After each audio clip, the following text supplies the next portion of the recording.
A ver, pensemos en una cosa. ¿Y si el destino completo de un personaje, su ascenso y sobre todo su caída, pudiera depender de una única vulnerabilidad, de una sola grieta en su interior que, poco a poco, lo consume absolutamente todo? Suena potente, ¿verdad? Pues venga, vamos a meternos de lleno en esto. Fijaos en esta imagen porque captura a la perfección la idea de la que vamos a hablar. Vemos un personaje y su sombra, pero la sombra tiene un agujero en el pecho. Pues bien, ese vacío, ese hándicap, no es solo un rasgo más, no, es el origen, la semilla de un trauma que va a definir cada uno de sus pasos hacia la tragedia. Bueno, pues empecemos por el principio, como tiene que ser. Vamos a explorar este concepto que es fundamental, el hándicap narrativo. ¿Qué es exactamente y por qué? Porque es tan increíblemente poderoso. Ojo que cuando en narrativa hablamos de hándicap, no nos referimos solo a una discapacidad física, ¿eh?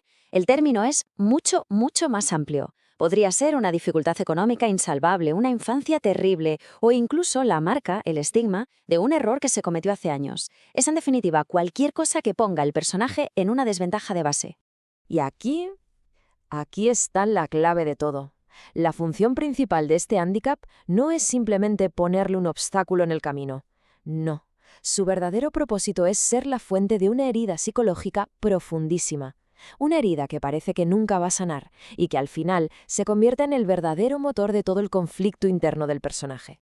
Vale, pues ahora vamos a ver cómo ese hándicap, esa condición de partida, empieza a infectarse, por así decirlo, cómo se transforma en un trauma activo que lo va a deformar absolutamente todo.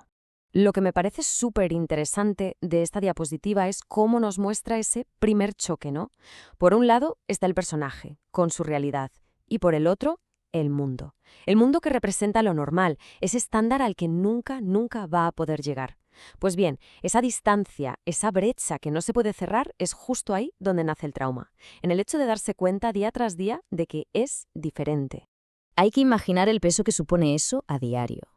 Claro, con el tiempo el personaje se ve obligado a aceptar esa diferencia, y ese proceso es demoledor.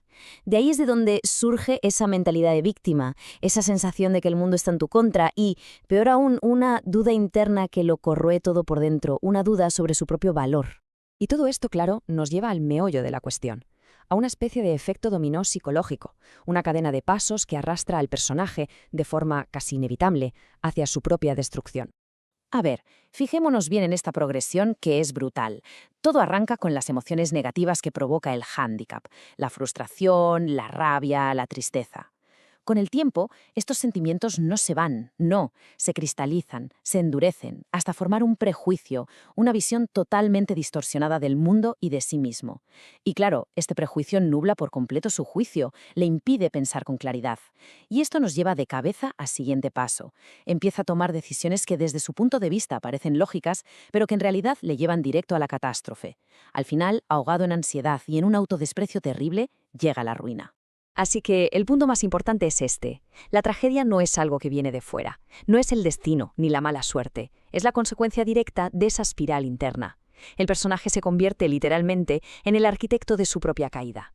Queda atrapado en una cárcel que él mismo ha ido construyendo.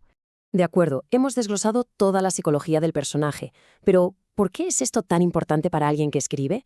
Pues vamos a ver ahora cómo entender esto da un poder de verdad inmenso. Esta cita, sacada del material original, lo resume perfectamente. No estamos hablando de un detalle pequeño. La lección del hándicap no es una característica más, no, es la decisión fundamental que puede marcar el tono, la velocidad y la atmósfera de toda la historia. Es que al definir de forma consciente el hándicap del protagonista, se consigue tener control sobre los pilares de la historia. Se puede decidir si va a ser una lucha melancólica o una explosión de rabia. Se puede controlar el ritmo, acelerando la caída o alargando la tensión. Se consigue crear esa sensación tan potente de que el final trágico era, en el fondo, inevitable. Básicamente, se tiene el destino del personaje en las manos. Y con esto llegamos al final. La pregunta que queda en el aire no es teórica, ni mucho menos. Es una invitación a crear.